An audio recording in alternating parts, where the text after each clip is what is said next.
Water. When we think about water, I think of Hawaii. I think of swimming, and I think of positive stuff associated with water. My son loves water. A lot of people love water.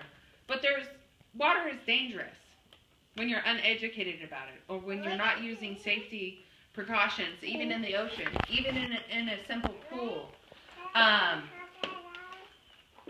Adults drowned and children drowned. So have you ever experienced a near drowning?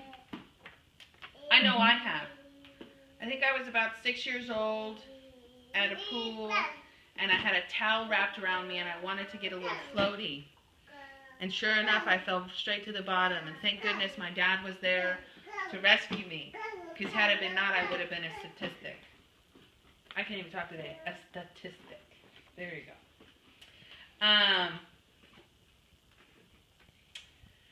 There's things to make your pool safer.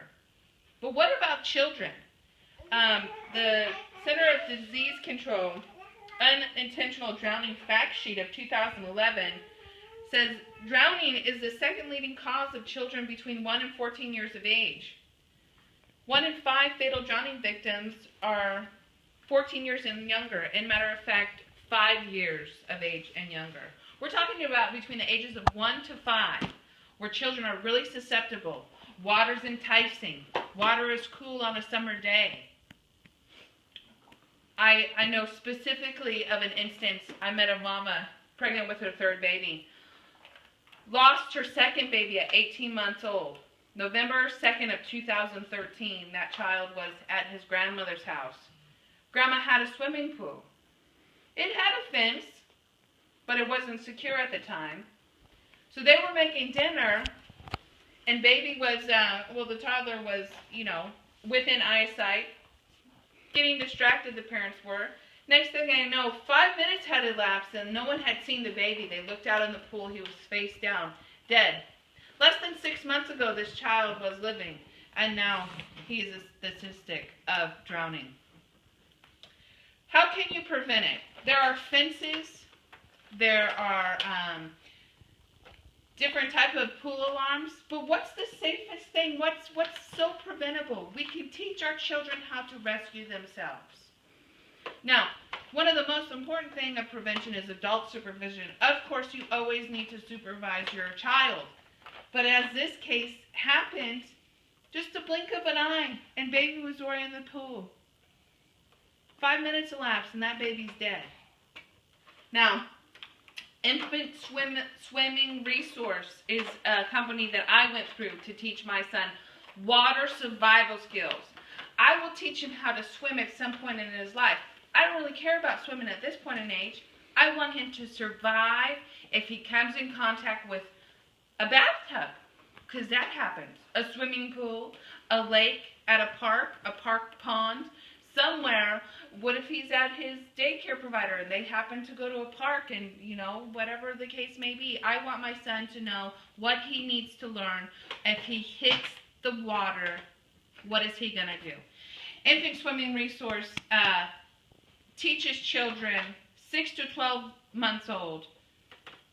You can start this as early as 6 months old, but 6 to 12 months old, they teach the child to do rolling and floating. Once a baby can roll over on its back, it can roll over in the water and breathe floating on its back. What does that do? That teaches the baby, if they crawl out into the water, first thing they're going to do is roll over and catch a breath. And what that does is and obviously they're going to cry because it's traumatic. This program teaches them to have a positive relationship with water. Water doesn't need to be scary, but it can be very scary to someone who is not educated and who is not secure in their water abilities. Even adults. There are adults, many adults that I know of personally, who don't know how to swim, and they're over 30 years old. What does that do for an adult?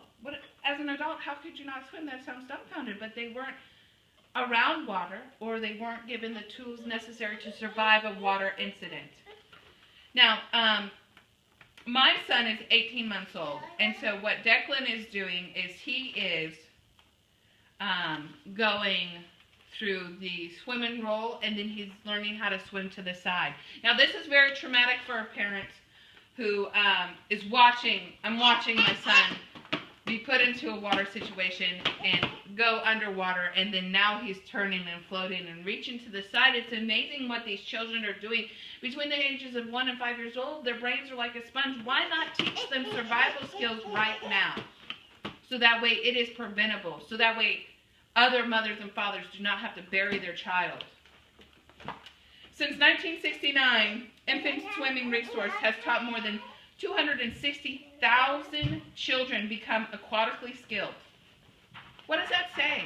That says that they are teaching this specific program, and I'm sure there's other programs, are teaching children how to survive water instances.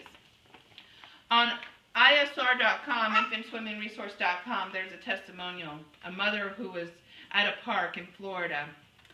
Florida has canals and all sorts of ponds and what have you.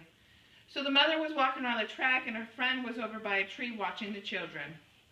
The next thing she knows, the baby's gone. The child was 3 years old, and at 18 months he had received this swimming lesson. The baby had somehow, or took off towards the canal. And the next thing I know, baby was gone.